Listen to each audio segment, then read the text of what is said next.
a whole nother world on the mic. Because all these other subtleties come out that you get to explore with the shaping of your mouth, and so it's just like when a singer sings, but there's mic control because it's an instrument, and knowing where to place it on the mouth is important to pull out different qualities.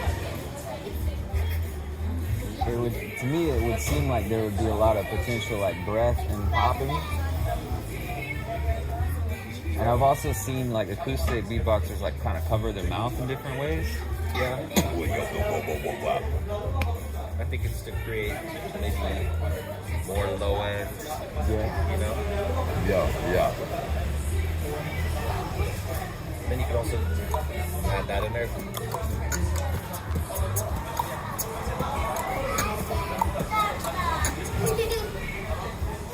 That's just another tone to throw in, kind of like it's like a wood block or something. Like. That's why I was saying a tone sampler. I appreciate that. Yeah. Oh, there's Britney Spears, man.